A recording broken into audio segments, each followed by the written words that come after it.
नमस्कार दोस्तों, एक बार फिर से स्वागत है आपका एक और नए लाइव सेशन में। कैसे हैं आप सबका हार्दिक स्वागत, अभिनंदन, जय श्री राम, राधे राधे। आइए करते हैं शुरुआत एक और बेहतरीन सेशन की। कल तो ये सेशन हो नहीं पाया था, आज इस टॉपिक को, इस यूनिट को पूरा करने का प्रयास करेंगे। टॉपिक है हमारा मुद्रा एवं बैंकिंग, जिसमें हम चर्चा कर रहे हैं साख की विभिन्न स्थितियों का। और इसमें लास्ट सेशन में हमने जाना कि साख क्या होती है, और आज हम ये जानने का प्रयास करेंगे इस सेशन में कि साख को नियंत्रित कैसा किया जाता है। बट उससे पहले आप सबका एक बार फिर से हृदय की गहराई से बहुत बहुत स्वागत, अभिनंदन। जितेंद्र जी, लाबू राम जी, कुलदीप जी एंड आदित्य शर्मा जी, कैसे हैं आप? आशा करता हूं कि आप बहुत अच्छे हैं, स्वस्थ हैं और अपने लक्ष्य की ओर निरंतर बढ़ते जा रहे हैं।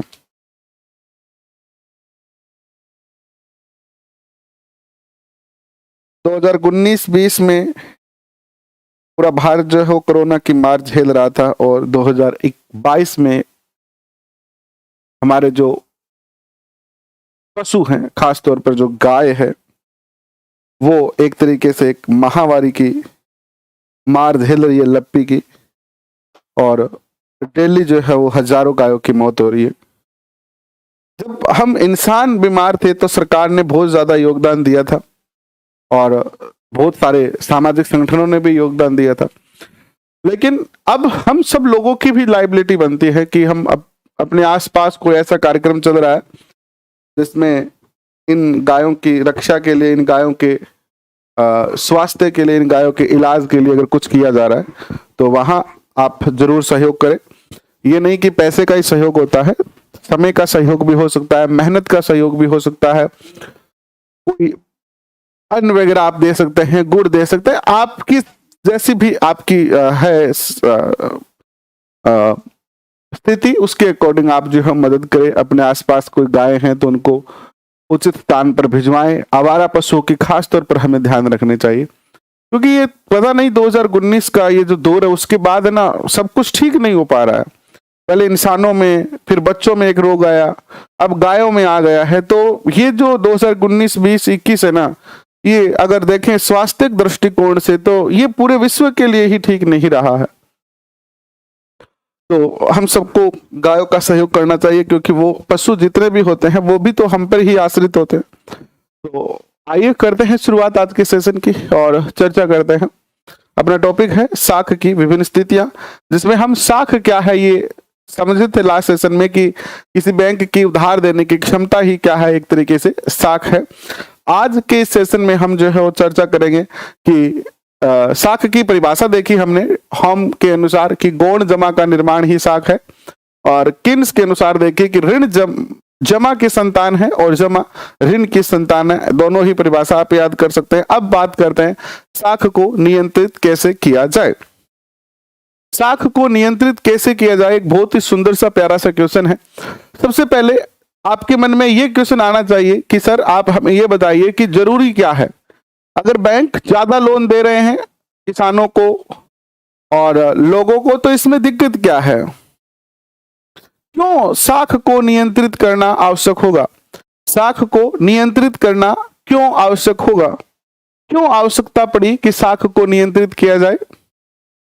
क्या अगर हम साख को नियंत्रित नहीं करते हैं तो हमारी अर्थव्यवस्था पर क्या प्रभाव पड़ेंगे, इस पे हम चर्चा करते हैं। देखिए, हमने लास्ट सेशन में देखा कि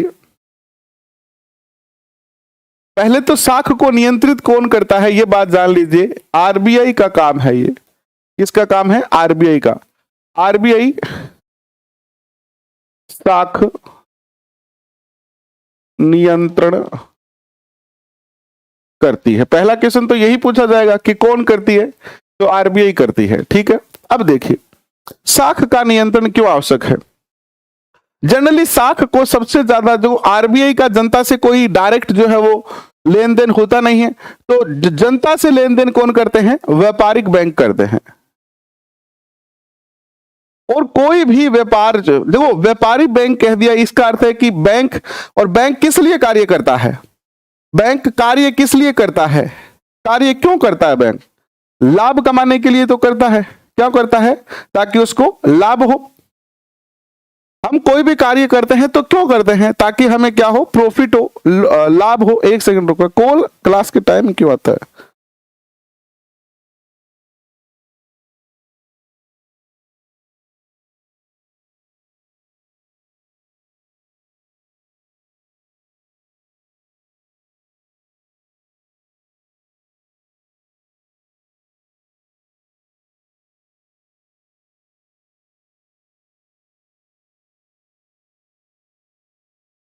हम क्या चर्चा कर रहे हैं कि साख जो है, साख को प्रभावित सबसे ज्यादा कौन करता है?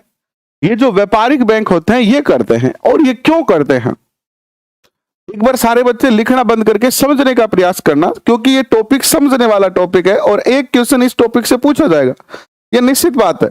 मैंने आपको जब बीमा बैंकिंग करवाया था रीट 2021 में, और मैंने आपको कहा था कि क्वेश्चन निश्चित तौर पर पूछे जाएंगे और पूछे गए थे। तो इसी प्रकार इस टॉपिक से आपसे एक से दो, एक ही क्वेश्चन आएगा, इससे दो तो नहीं आएंगे। एक क्वेश्चन 100% पूछा जाएगा। पहला क्वेश्चन लिख लेना, आरबीआई साख का नियंत्रण कौन करती है? आरबीआई करती है। अब हम बात कर रहे हैं कि क्यों, हम किसका जवाब ढूंढ रहे हैं अभी? क्यों का जवाब ढूंढ रहे हैं, क्यों आवश्यक है साख को नियंत्रित करना।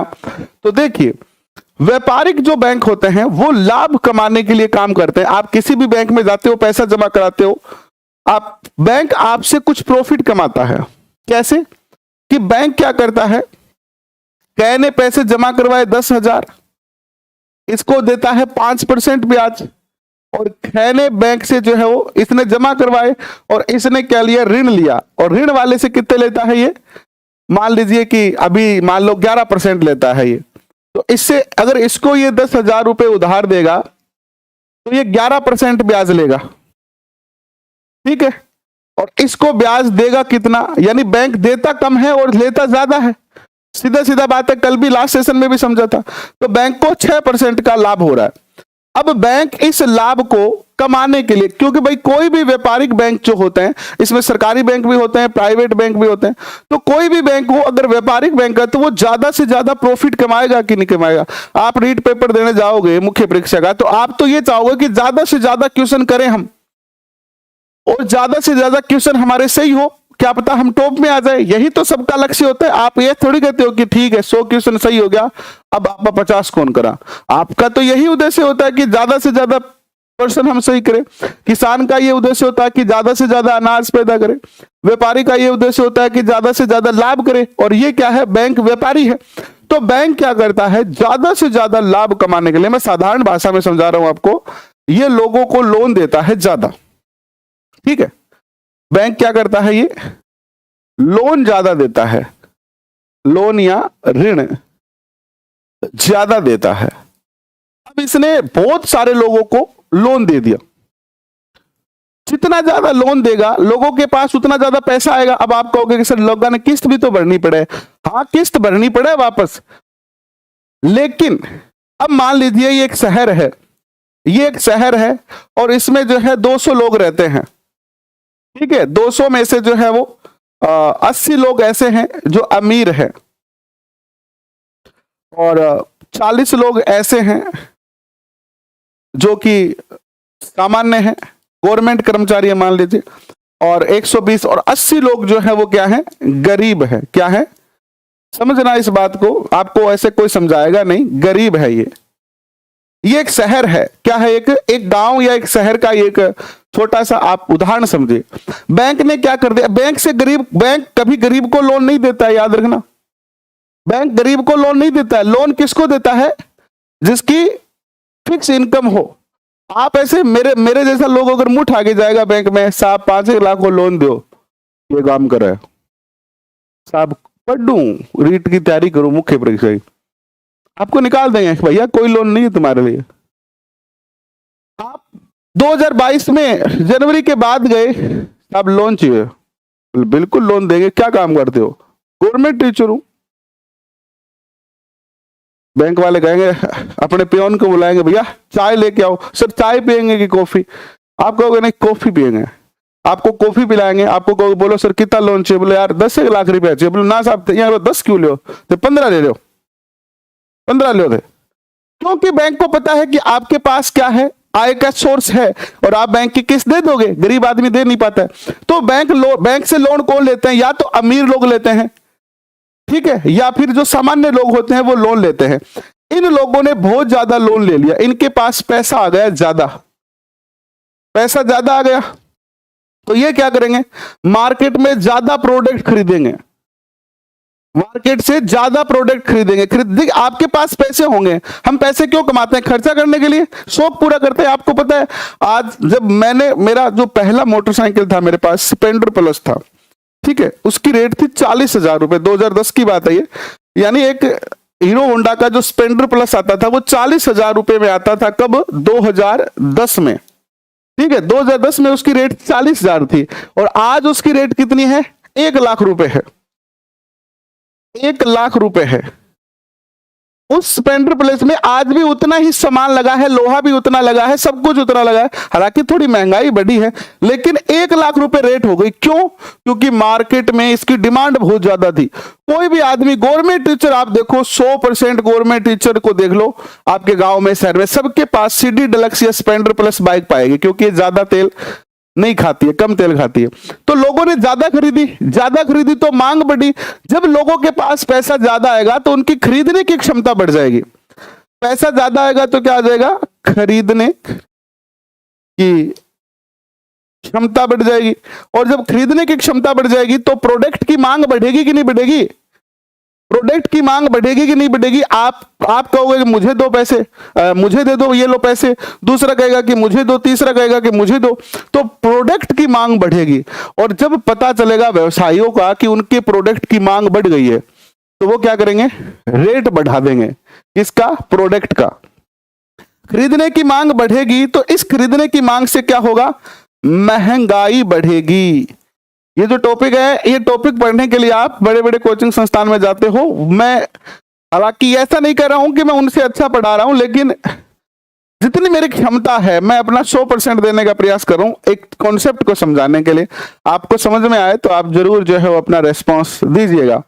तो अब देखो, ज्यादा पैसे उधार दिए, ज्यादा लोगों ने खरीदा तो महंगाई बढ़ गई। अब ये महंगाई बढ़ गई ना, तो ये लोगों को क्या हो रहा है? लॉस हो रहा है। गरीब लोग कैसे खरीदेंगे? गरीब लोग 100 रुपए किलो प्याज नहीं खरीद सकते। अमीर तो खरीद लेंगे, 200 हो जाएंगे तब भी खरीद लेंगे। एक टाइम था जब पेट्रोल जो है, मुझे याद है अच्छी तरह से, 40-45 रुपए लीटर होता था। यानी हमने कभी पूरा टंकी फुल नहीं करवाया अपने उस टाइम के दौर में। 100 रुपए का 2 लीटर पेट्रोल आता था, चलता था पूरा महीने। आज 100 रुपए का 1 लीटर पेट्रोल आता है। अमीर व्यक्ति तो आसानी से सहन कर पा रहा है, लेकिन जो गरीब लोग हैं उनको बड़ी दिक्कत आ रही है। तो अगर महंगाई बढ़ेगी, देखो हमने कहां से शुरू किया कि साख को नियंत्रित क्यों किया जाना जरूरी है। हमने समझा कि साख को इसलिए नियंत्रित करना ज्यादा जरूरी है क्योंकि अगर साख बैंक ज्यादा लोन देंगे, ज्यादा लोन देने से लोगों के पास पैसा ज्यादा आएगा, ज्यादा पैसा आएगा तो महंगाई बढ़ेगी, और इस महंगाई से गरीब लोगों को सबसे ज्यादा दिक्कत जो है होगी कि नहीं होगी? ठीक है गुरु जी, आप बात तो थार समझ में आ गई कि बैंक ज्यादा लोन दियो तो महंगाई बढ़ेगी, दिक्कत आएगी। लेकिन अगर बैंक कम लोन दे तो, अगर बैंक लोन कम दे तो अगर महंगाई बढ़ेगी, तो इस स्थिति को हम क्या कहते हैं? इस स्थिति को हम, ये जो स्थिति बनी है ना, इस स्थिति को हम कहते हैं अधिमांग। क्या कहते हैं? अधिमांग कहते हैं, या मुद्रास्फीति कहते हैं। कल भी मैंने आपको समझाया था, इसे क्या कहते हैं? मुद्रास्फीति कहते हैं, या अर्थव्यवस्था में तेजी कहते हैं कि अर्थव्यवस्था में क्या आ गई है? तेजी आ गई है। लेकिन सरकार ये चाहती है कि ये जो गरीब लोग है ना, इनका भी कुछ ना कुछ तो किया जाए। भाई ये तो पीछे रह जाएंगे, अगर महंगाई बढ़ेगी तो लोगों को दिक्कत आएगी। तो सरकार क्या करती है? आरबीआई क्या करती है? इस बैंक को कहती है, रोय रुक जा, रुक भैया रुक, तू लोन कम कर थोड़ा। तूने जो लोगों को ज्यादा लोन दे दिया ना, तू क्या कर, लोन की रेट बढ़ा दे। पहले ये कितने % पे लोन दे रहा था? 11% पे लोन दे रहा था कि आप लोन ले लो और तुम्हें कितना पैसा देना पड़ेगा? 11%। यानी जितना लोन लोगे उतने का 11% तुम्हें इंटरेस्ट देना पड़ेगा। आरबीआई ने इसको कहा फोन करके, आरबीआई गवर्नर ने, जैसे मान लो ये एसबीआई है, ठीक है, ये क्या है? एसबीआई है। तो एसबीआई को कहा कि एसबीआई भाई तूने लोन ज्यादा दे दिया है, लोगों के पास पैसा ज्यादा आ गया है, मुद्रास्फीति की स्थिति बन गई है। ये सारे बैंकों को कहेगा आरबीआई, आप क्या करो, लोन के इंटरेस्ट जो है वो 15% कर दो। जैसे ही लोन के इंटरेस्ट ज्यादा होंगे, अब लोग क्या नहीं करवाएंगे, बैंकों में लोन नहीं लेंगे। बैंक से क्या नहीं लेंगे, लोन नहीं लेंगे। और लोन नहीं लेंगे, और जिनके पास पैसा है, दो काम करेगा ये, एक तो लोन का जो ऋण है उसका तो क्या बढ़ा देगा, इंटरेस्ट ज्यादा कर देगा। और अगर कोई जमा करवाता है ना, एफडी करवाता है, तो उस पे इंटरेस्ट ज्यादा कर देगा, है ना। मान लो पहले आप जमा कराते थे तो 5% मिलते थे, अब ये कह देगा कि 7%। जैसे सरकार ने अभी स्कीम चला रखी है कि अगर कोई सीनियर सिटीजन, जैसे जिसकी 60 वर्ष आयु है, अगर वो बैंक में एफडी करवाता है तो उसको 7.5 या 7% जो है ब्याज मिलेगा। तो लोगों को क्या किया, दो चीज, ऋण पे तो लोन बढ़ाया, प्लस जमा पर भी, सॉरी, ऋण पर इंटरेस्ट बढ़ाया, प्लस जमा पर भी इंटरेस्ट बढ़ाया। अब लोग क्या करेंगे, लोगों को पता चला कि और बैंक में ब्याज ज्यादा मिल रहा है, तो लोग क्या करेगा, सेविंग ज्यादा करने का प्रयास करेगा। इंटरेस्ट ज्यादा मिल रही है तो बैंक में जमा करवाओ, बैंक में जमा करवाओ। सब लोग क्या करेगा, जितनी भी वांगन बचत है वह सारी जाके बैंक में जमा करवाओगा। मार्केट से पैसे धीरे धीरे क्या हो जाओगे, खत्म हो जाओ भाई। मार्केट में पैसा कम हो जाएगा, अगर मार्केट में पैसा कम आ जाएगा तो लोग क्या नहीं कर पाएंगे, लोगों के पास पैसा कम होते ही क्या हो जाएगा, पैसे की कमी हो जाएगी। पैसे की कमी हो जाएगी तो खरीदने की क्षमता कम हो जाएगी, खरीदने की क्षमता कम हो जाएगी, और खरीदने की क्षमता कम हो जाएगी, लोग चीजें खरीदेंगे नहीं, तो वस्तु की मांग कम होगी, है ना। अब देखो, जिस समय किसान अपने खेत में प्याज निकालता है, यानी जिस टाइम मार्केट में प्याज होता है ना, 2-3 रुपए किलो हो जाता है कि नहीं हो जाता, क्योंकि उस टाइम प्याज की ज्यादा उपज हो रही है, मार्केट में ज्यादा प्याज आ रहा है और खरीदने वाले कम होते हैं। तो जब खरीदने वाले कम होते हैं और प्रोडक्ट ज्यादा होता है ना, यानी अगर वस्तु की मांग कम हो जाती है तो वस्तु की क्या हो जाती है, कीमत कम हो जाती है, कीमत कम हो जाती है। और इससे हम क्या कर सकते हैं, महंगाई को नियंत्रित कर सकते हैं, महंगाई को हम नियंत्रित कर सकते हैं, महंगाई को नियंत्रित कर सकते हैं, यही तरीका है। हाँ, सुरेंद्र मीना कह रहे हैं कि अब इसका अर्थ है कि लोगों के पास पैसा ज्यादा है, बिल्कुल ज्यादा है। आज भी आप देखो 100 रुपए लीटर का पेट्रोल, तब भी लोग पेट्रोल डला रहे हैं।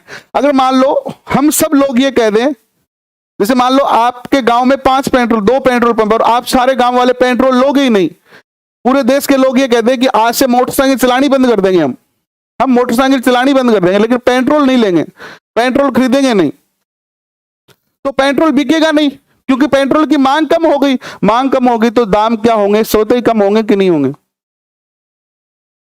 भाई सरकार को पता है, सरकार ने चेक किया कि चलो रेट बढ़ा के देखो, रेट बढ़ी, लोग रेट बढ़ने पर भी ले रहे हैं, खरीद रहे हैं वस्तु, रेट बढ़ी हुई है तब भी खरीद रहे हैं।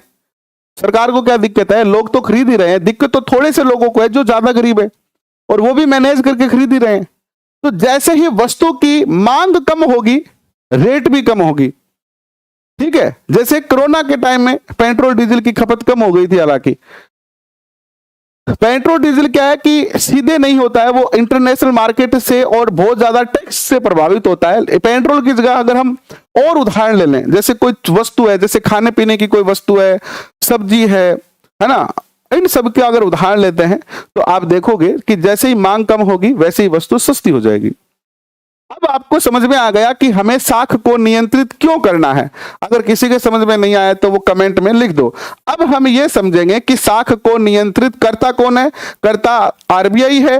कैसे करता है, साख को नियंत्रित क्या करेगा, वो क्या करेगा भाई बताओ। आरबीआई के साधन है जो वो साख ने नियंत्रित कर सके। दो तरीके हैं, साख को नियंत्रित करने के दो तरीके हैं। एक तो है आपके क्लास शायद 11th की बुक है, मैंने कौन सी बताई थी, 11th या 11th की बुक है, चैप्टर नंबर शायद 3 है, मुद्रा और बैंकिंग। उसी चैप्टर से हम पढ़ रहे हैं, हम एनसीईआरटी से पढ़ रहे हैं। ये भी ध्यान से सुन लीजिए बच्चे, हम एनसीईआरटी से पढ़ रहे हैं, हम किसी गाइड से नहीं पढ़ रहे हैं। देखो, एक तो है मात्रात्मक उपाय। क्या है मात्रात्मक उपाय। एक कमेंट आया था कि सर सुलेख सुंदर नहीं आ रहा है, तो सुलेख को थोड़ा सुधारेंगे हम। दूसरा है गुणात्मक उपाय। गुणात्मक उपाय। दो तरीके के उपाय हैं जिनसे क्या किया जा सकता है, मुद्रास्फीति को या फिर साख को नियंत्रित किया जा सकता है, मुद्रा की पूर्ति की जा सकती है। इसमें कौन सा आता है, इसमें आती है वे विधियां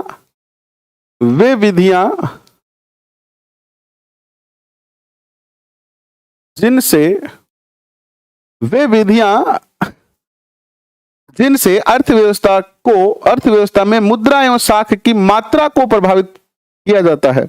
वे विधियां या वे विधि जो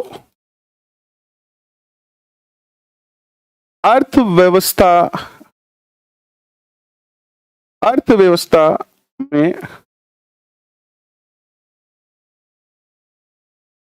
मुद्रा व साख की मात्रा को प्रभावित करती है, वो मात्रात्मक उपाय कहलाते हैं। ऐसे उपाय जिससे हम मार्केट से पैसा कम कर दें या मार्केट में पैसा बढ़ा दें। ऐसे उपाय जिनसे हम मार्केट के पैसे या तो कम कर दें या फिर मार्केट में पैसे बढ़ा दें। तो ये होती है आपकी कौन सी विधि होती है, ये मात्रात्मक उपाय होते हैं। क्या करने के, साख को नियंत्रित करने के। दूसरे उपाय लिखो गुणात्मक उपाय, वे विधियां जो साख के प्रवाह को उचित कार्यों में लगाने की चेष्टा करती है। वे विधियां जो साख के प्रवाह को उचित क्षेत्र में लगाने को प्रोत्साहित करती है, गुणात्मक विधि कहलाती है। अब दोनों को समझ लो पहले, फिर इनके पॉइंट है उनको समझेंगे। पहला क्या है, अच्छा 12th का था क्या, 11th या 12th का था, मैंने पिछले सेशन में बताया था आपको। देखो मात्रात्मक उपाय में क्या करेंगे हम, मात्रात्मक उपाय में तो पैसा मार्केट से कम कर देंगे। भाई आपका एक बेटा है मान लीजिए, या आपकी बेटी है, ठीक है, और वो बहुत ज्यादा खर्चा कर रही है, तो माँ क्या करेगी, बेटी की पॉकेट मनी कम कर देगी। पहले मान लीजिए बेटी को 1000 रुपए पॉकेट मनी देती थी, माँ ने कहा बेटा तू बहुत ज्यादा खर्चो कर लगी, रुपया 800 मिलेगा महीने का। अगर रुपए कम हो जाएंगे तो खर्चा कम होगा कि नहीं होगा। और अगर माँ चाहती है कि उसकी बेटी या बेटा ज्यादा खर्चा करे तो वो पॉकेट मनी बढ़ा देगी। तो अगर पैसे को हम मार्केट से कम कर दें या ज्यादा कर दें, इससे साख नियंत्रित होती है और यह मात्रात्मक उपाय कहलाता है। दूसरा आपको क्या करना है कि साख दी जा रही है, जैसे मान लीजिए बैंक पहले क्या कर रहा था, किसानों को बहुत ज्यादा लोन दे रहा था, आम आदमियों को बहुत ज्यादा लोन दे रहा था, जिससे क्या हुआ, मार्केट में पैसा ज्यादा आ गया।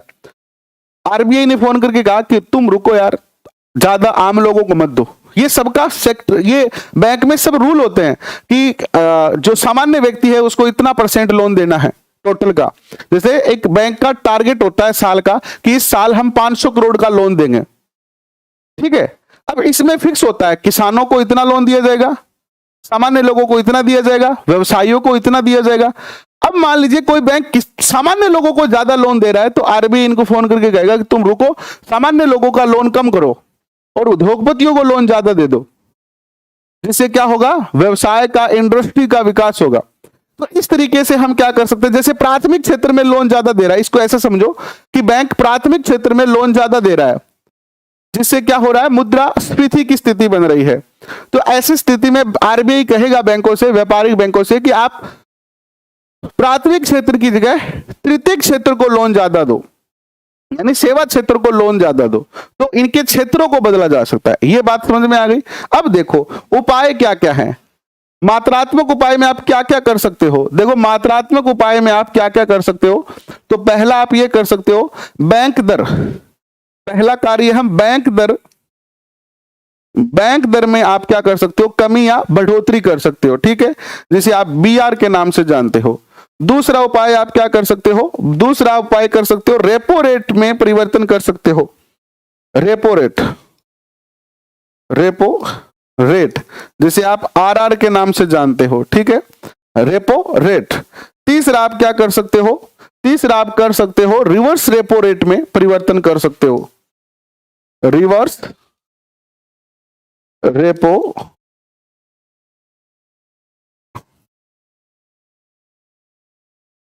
रिवर्स रेपो रेट, इसको ट्रिपल आर के नाम से जाना जाता है। इनमें आप क्या कर सकते हो, या तो इनमें कमी कर सकते हो या इनमें बढ़ा सकते हो। मैं आगे समझाऊंगा आपको कि कैसे आप इनमें कमी करोगे और कैसे आप इनको कम करोगे।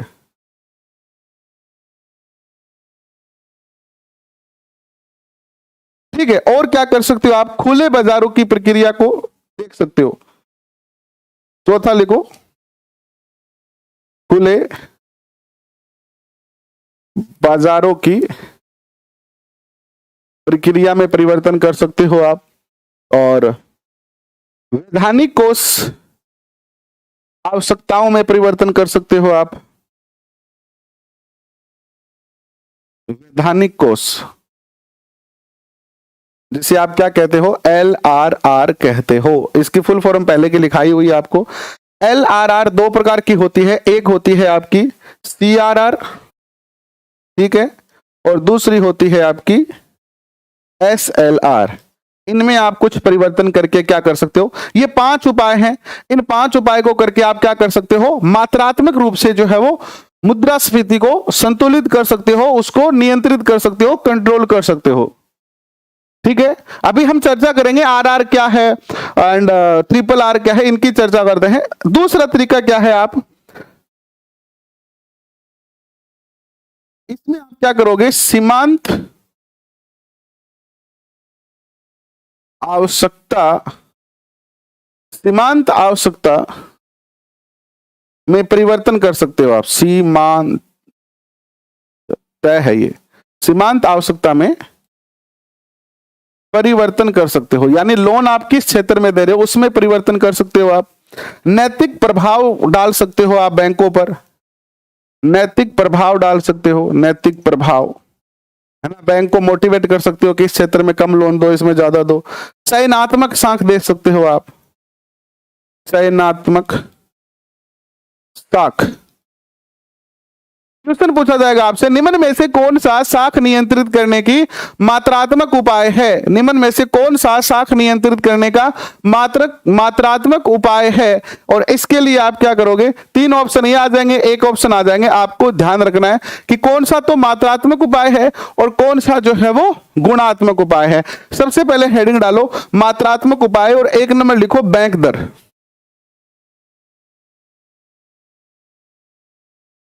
मात्रात्मक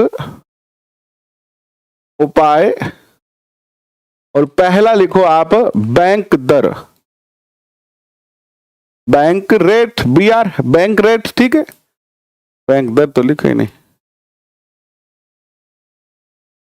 बैंक दर यानी BR बैंक रेट। क्या होती है ये बैंक रेट, क्या होती है। अभी आप बच्चे पूछ रहे ना कि सर BR क्या होता है, RR क्या होता है, सबके जवाब दूंगा, आप लिखते रहना। बैंक रेट, जिस ब्याज पर RBI, जिस ब्याज पर, देखो बैंक कोई खोलता है, बैंक के पास पैसे कहां से आएंगे। मान लीजिए आप 5 लोगों ने मिलकर एक बैंक खोल लिया XYZ। अब बैंक के पास पैसे कहां से आएंगे, पैसे कहां से आएंगे, जनता से लेगी बैंक। लेकिन बैंक का नियंत्रण कौन करेगा, RBI करेगी। RBI तो करेगी बैंक का नियंत्रण, बैंक में कितना पैसा होना चाहिए, कितना वो पैसा निकाल सकता है, कितना यूज कर सकता है, ये सब कौन तय करता है, RBI करता है। तो पैसा तो वो RBI देगा ना उसको। तो बैंक क्या करता है, बैंक के पास पैसे खत्म हो जाते हैं, मान लीजिए आपकी पॉकेट मनी खत्म हो गई, तो आप किसके पास जाओगे, पिताजी के पास जाओगे। तो एक तरीके से आप ये समझिए कि RBI इन सारे बैंकों का क्या है, पिता है। RBI इन सारे बैंकों का क्या है, पिता है। जब भी इनको दिक्कत आती है, जब भी इनको दिक्कत आती है तो ये कहां जाते हैं, ये किसके पास जाते हैं, बैंक के, RBI के पास जाते हैं। तो बैंक क्या लेता है, ये जो व्यापारिक बैंक है ये RBI से उधार लेते हैं। तो लिखना, जिस ब्याज दर पर जिस ब्याज दर पर जिस ब्याज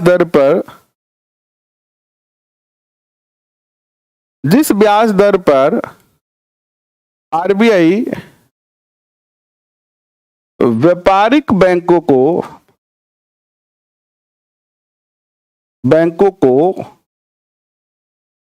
दीर्घकालीन, कौन सा कालीन, दीर्घकालीन यानी लंबे समय के लिए, है ना, दीर्घकालीन ऋण देता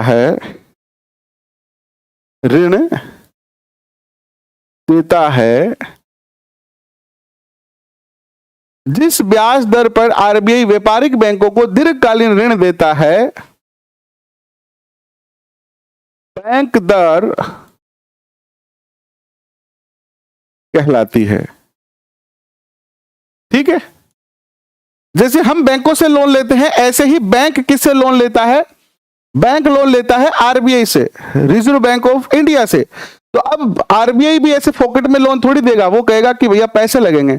लेकिन लोन दो प्रकार के देता है आरबीआई, एक तो दीर्घकालीन देता है और एक देता है अल्पकालीन। दीर्घकालीन लोन जैसे 100 साल के लिए लोन दे दिया, 50 साल के लिए लोन दे दिया, 200 सालों के लिए लोन दे दिया, ये दीर्घकालीन लोन होते हैं। तो याद रखना, मैंने इसीलिए इसको हाईलाइट करके लिखा है। बीआर किसे कहते हैं, आपसे पूछा जाएगा निम्न में से बैंक दर कौन सी है। आरबीआई द्वारा लिया गया ऋण, आरबीआई द्वारा व्यापारिक बैंक द्वारा लिया गया ऋण, आरबीआई द्वारा व्यापारिक बैंक से आरबीआई द्वारा व्यापारिक बैंक को दिया गया दीर्घकालीन ऋण, या आरबीआई द्वारा व्यापारिक बैंक को दिया गया अल्पकालीन ऋण की दर। तो आपको याद रखना है कि जो दीर्घकालीन ऋण दिया जा रहा है आरबीआई के द्वारा व्यापारिक बैंकों को, उनके माध्यम से क्या होता है, उनकी जो इंटरेस्ट ऑफ रेट होती है वो बैंक दर कहलाती है। हम एनसीईआरटी से पढ़ रहे हैं, एनसीईआरटी से हम पढ़ रहे हैं, क्लास 11 चैप्टर नंबर 3 बैंक, मुद्रा और बैंकिंग का टॉपिक है, उसी से हम पढ़ रहे हैं और उसी में ये टॉपिक है साख नियंत्रण। ठीक है, तो इसको क्या कहते हैं, बैंक दर कहते हैं। अब बैंक दर में हम क्या करें, देखो हमारे समाज में दो तरीके की स्थिति बनती है। एक तो अधिमांग की स्थिति बनती है। पहली स्थिति कौन सी होती है, अधिमांग। अधिमांग को ही क्या कहते हैं, अधिमांग को क्या कहते हैं, अधिमांग को कहते हैं मुद्रास्फीति।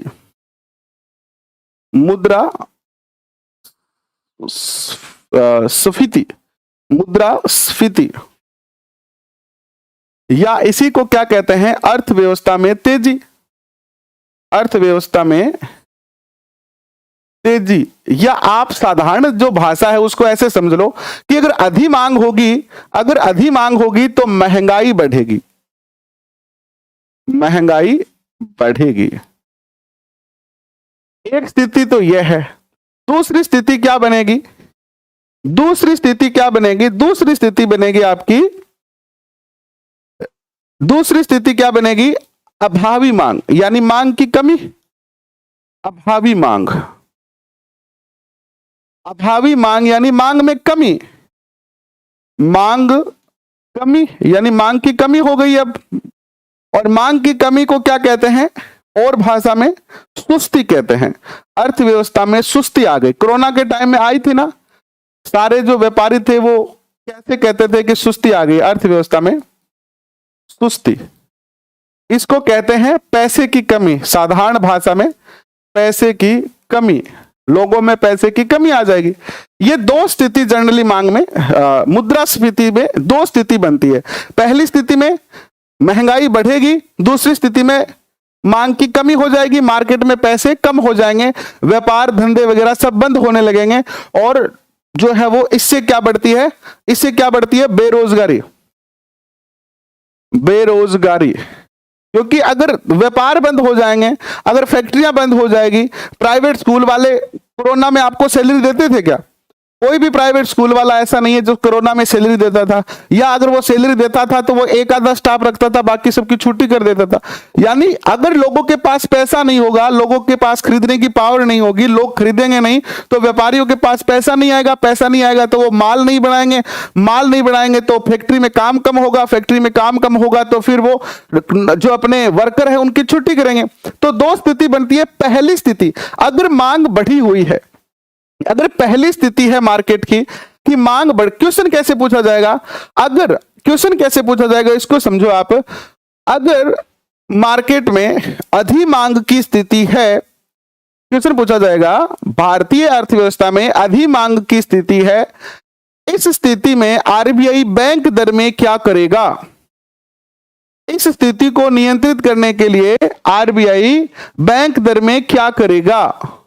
क्वेश्चन समझ लो, जो बच्चे बातें कर रहे हैं एक दूसरे की जानकारी निकाल रहे हैं, जानकारी कोई काम नहीं आएगी, चीजों को समझ लो भाई। क्वेश्चन आपसे पूछा जाएगा कि अगर अधिमांग की स्थिति है अर्थव्यवस्था में तो आरबीआई इस स्थिति को नियंत्रित करने के लिए बैंक दर में क्या करेगा। बैंक दर में क्या करेगा, तो ये बैंक दर को क्या कर देगा, बैंक दर को बढ़ा देगा। मैं ऐसे चिन्ह लगा देता हूं, बढ़ा देगा, बैंक दर को बढ़ा देगा, ऊपर कर देगा। और अगर मार्केट की स्थिति में अभावी मांग आ रही है, अर्थव्यवस्था में सुस्ती आ रही है, तो क्या करेगा, ये बैंक दर को कम कर देगा, कम करेगा। समझ में आया, कम करने से क्या होगा और बढ़ा देने से क्या होगा। देखिए, आरबीआई है, बैंक है, ठीक है, बैंक, आरबीआई बैंक को लोन देता है, ठीक है, आरबीआई क्या देता है, बैंक को लोन देता है, ऋण देता है, और बदले में बैंक क्या देता है, इसको ब्याज देता है, ठीक है। स्थिति पहली देखो, अधिमांग की स्थिति है, अर्थव्यवस्था में तेजी आई हुई है, मार्केट में बहुत ज्यादा महंगाई आई हुई है। इस महंगाई को कंट्रोल करने के लिए आरबीआई ने क्या करा, आपकी जो बैंक दर थी, बैंक दर तो आप समझ गए होंगे, आपने मैथ में दर पढ़ा होगा, दर यानी वो प्रतिशत जिसपे इंटरेस्ट लिया जाता है। तो आरबीआई ने क्या किया, आरबीआई ने क्या किया, ये जो पहले बैंक दर थी मान लीजिए 5% थी, आरबीआई 5% पर बैंकों को लोन दे रहा था। अब आरबीआई ने क्या किया, इसको 7% लोन कर दिया, अपनी दर बढ़ा दी। जैसे ही दर बढ़ी, जैसे ही दर बढ़ेगी, ये जो बैंक है इनसे कम लोन लेगा, कम लोन लेगा कि नहीं लेगा भाई। आप महंगा लोन थोड़ी लेना चाहोगे, और लोन कम लेगा तो इन बैंकों के पास पैसा कम होगा, पैसा क्या होगा, पैसे में कमी आएगी, और पैसे में कमी आएगी तो ये लोन कम देंगे, और लोन कम देंगे तो मार्केट से क्या हो जाएगा, पैसा धीरे धीरे कम होता जाएगा, मार्केट से पैसा धीरे धीरे कम होता जाएगा। तो इससे क्या हो जाएगी, अधिमांग की स्थिति समाप्त हो जाएगी। आया समझ में। दूसरा, अगर मांग की कमी है, अगर अभावी मांग है, तो ये क्या करेगा, बैंक की जो रेट है ना, इसको 5% थी ना, इसको 4% कर देगा। यानी जो इंटरेस्ट आरबीआई व्यापारिक बैंकों से ले रहा था उसको कम कर देगा, और जैसे ही कम कर देगा और लोन सस्ता हो जाता है। आपको कह दे कि मोटरसाइकिल बिल्कुल सस्ते में मिल रही है। आपको याद है BS4 जब नॉर्म्स आए थे कि BS5 गाड़ियां ही चलेगी, BS4 गाड़ी नहीं चलेगी, तो मार्केट के अंदर कहा कि एक जनवरी के बाद, मुझे साल तो याद नहीं आ रहा, लेकिन ये कहा गया था कि 1 जनवरी के बाद कोई भी पुरानी गाड़ी BS4 से पुरानी, यानी BS4 गाड़ियां बंद हो जाएगी, यानी कोई भी नई गाड़ी नहीं खरीद पाएगा। तो कंपनियों ने क्या किया, अपनी मोटरसाइकिल पे डिस्काउंट दे दिया, गाड़ियों पे डिस्काउंट दे दिया। तो लोगों ने क्या करा कि लोगों को पता चला कि मोटरसाइकिल सस्ते में मिल रही है, जो बाइक 60,000 में मिल रही थी वो 40 में मिल रही है। लोगों ने इतनी मोटरसाइकिल खरीद ली कि लोगों के एक घर में ना तो फिर भी एक और खरीद ली। यही होता है कि भैया हमें सस्ता मिलेगा तो हम ज्यादा लेंगे, तो ये बैंक इनसे ज्यादा लोन लेंगे, ज्यादा लोन लेंगे तो बैंकों के पास पैसा आएगा, पैसा आएगा तो मार्केट में जाएगा, मार्केट में जाएगा तो मांग की कमी जो है वो खत्म हो जाएगी, है ना। लोगों के पास पैसा आएगा तो लोगों की परचेजिंग पावर बढ़ेगी, परचेजिंग पावर बढ़ेगी तो लोग ज्यादा खरीदेंगे, ज्यादा खरीदेंगे तो लोगों में मार्केट में पैसे की जो है वो पूर्ति होगी और वस्तुओं की मांग बढ़ेगी। तो इस तरीके से एक नियमित संतुलन बना के चलता है। हाँ, संकुचन का अर्थ भी कमी ही होता है।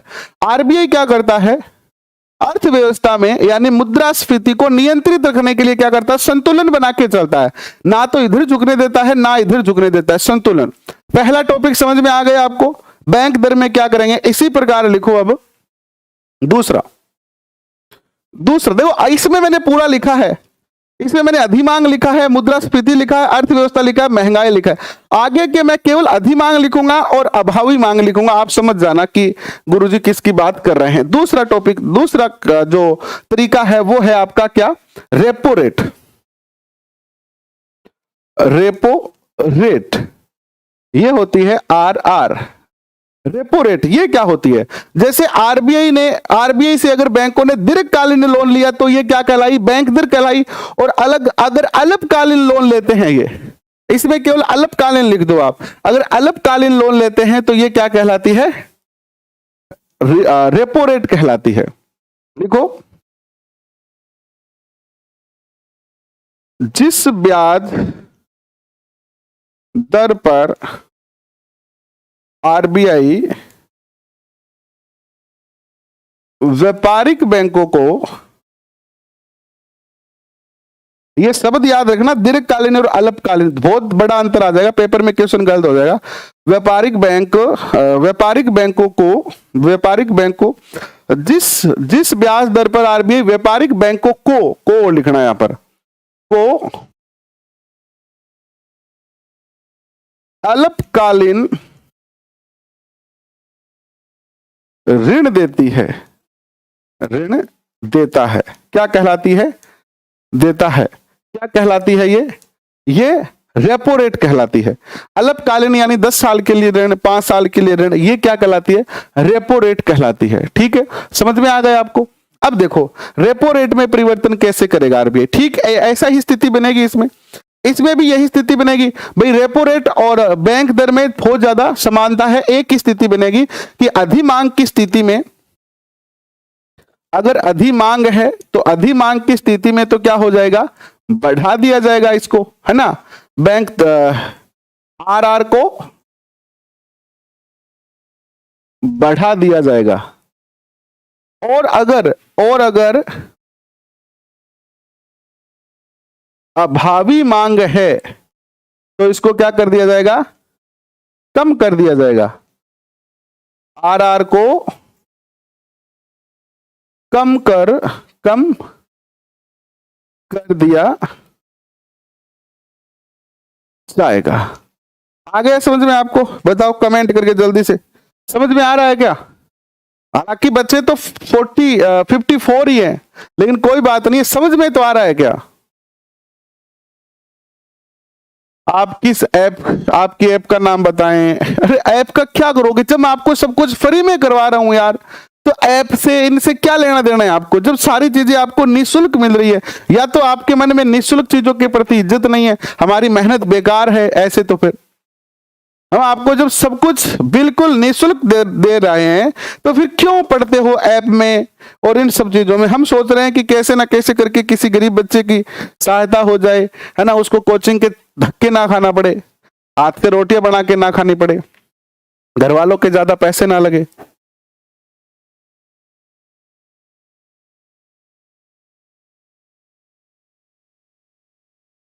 दिन में कम से कम 50 फोन तो इसी बात के आते हैं कि आपकी ऐप कौन सी है, आपकी कोचिंग कौन सी है, सर हम आपको फीस कितनी दें। ये मैं रियल बता रहा हूं, मैं आपको झूठ नहीं बोल रहा हूं। सर आपकी फीस कितनी है, सर आपका ऐप कौन सा है, कितने रुपए में खरीदना पड़ेगा, सर आप कौन सी कोचिंग में पढ़ाते हैं। कम से कम 50 क्वेश्चनों का जवाब देता हूं मैं डेली, और मैं यही कहता हूं मेरे भाई सब कुछ निःशुल्क मिल रहा है, आप तो पढ़ो, केवल आप पढ़ो। पढ़ाई का, मैं अकेला आदमी हूं तो अकेला आदमी क्या फीस लूंगा आपसे, आप तो पढ़ो जितना मेरे से हो रहा है। टारगेट है कि SST पूरी करवानी है और CDP पूरी करवानी है, तो करवाएंगे आपको, तो पढ़ो आप तो, है ना। तीसरा लिखिए, तीसरा जो आता है आपका क्या आता है, थोड़ा तेज चलेंगे टॉपिक को, वैसे 3 दिन हो गए, कल हमने क्लास की नहीं थी। Reverse repo rate, reverse repo rate, इन सबको याद रखना, इनसे क्वेश्चन पूछे जाएंगे आपसे। रिवर्स रेपो रेट क्या है, बैंक दर क्या है, रेपो रेट क्या है, ये क्वेश्चन पूछे जाएंगे आपसे, यही क्वेश्चन बनते हैं, याद रखना। रेपो रेट क्या होती है, आरबीआई द्वारा व्यापारिक बैंकों के अतिरिक्त कोष को आरबीआई के पास जमा है उस पर दिया गया ब्याज। यानी जो व्यापारिक बैंक होते हैं ना, इस एक बार समझ लो थोड़ा सा, ये क्या है, व्यापारिक बैंक है, इसके पास लोगों ने बहुत सारा पैसा जमा करवा दिया, अब इसके पास पैसा हो गया ज्यादा। हालांकि आरबीआई की कंडीशन है कि जो बैंक है अपना टोटल जो नेट है उसका कुछ परसेंट जो है वो आरबीआई के पास हमेशा रखेंगे। तो इस बैंक ने आरबीआई को क्या रखा, पैसे रखे, यानी बैंक ने आरबीआई में उधार दे दिए। जैसे जब आप बड़े हो जाओगे, अभी तो आप अपने पिताजी से पैसे ले रहे हो, पिताजी बुक का पैसा दो, कोचिंग का पैसा दो, है ना, लाइब्रेरी का पैसा दो, अभी तो आप क्या कर रहे हो, अपने माता पिता से पैसे ले रहे हो। लेकिन जब आप कमाओगे तो वापस दोगे कि नहीं दोगे, बुढ़ापे में लो पिताजी आम खा लो पिताजी सेव खा लो पिताजी ये आप 2000 रुपए रखो और आप है ना बादाम ला के खा लेना, दोगे कि नहीं दोगे, हाँ तो लिख दो कम से कम। तो ऐसी स्थिति जो होती है जिसमें व्यापारिक बैंक आरबीआई के पास पैसे रखते हैं और आरबीआई जो ब्याज दर देता है उसे रिवर्स रेपो रेट कहते हैं।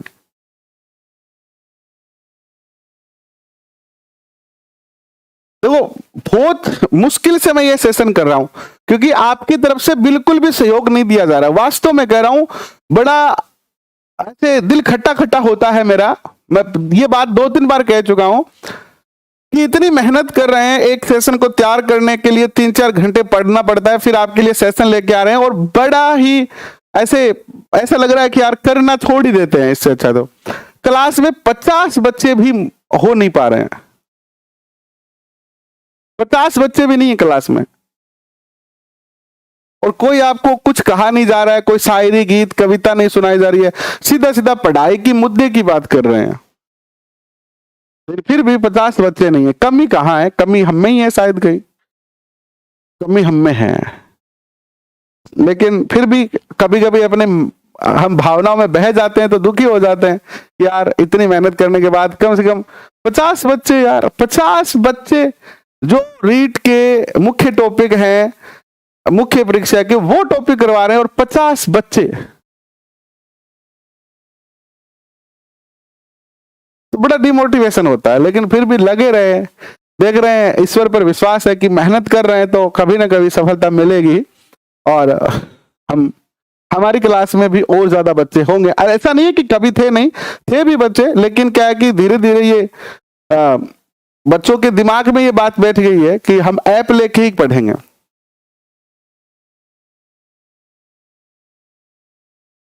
नहीं शेयर करने की कोई बात नहीं, आए तो ठीक है, जब जरूरत होगी तो अपने आप आ जाएंगे, अपने कोई दिक्कत नहीं, आप पढ़ो, आपको पूरा सिलेबस करवाया जाएगा, कोई दिक्कत नहीं है, ठीक है, आप पढ़ो। आरबीआई द्वारा व्यापारिक बैंकों के अतिरिक्त कोष को, आरबीआई द्वारा व्यापारिक बैंकों के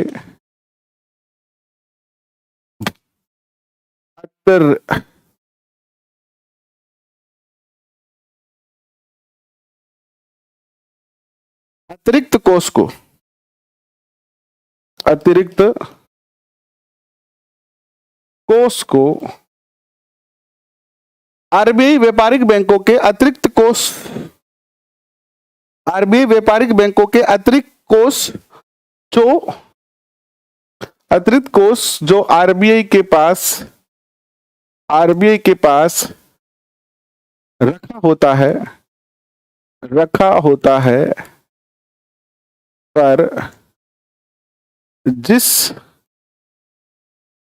दर से ब्याज देता है उसे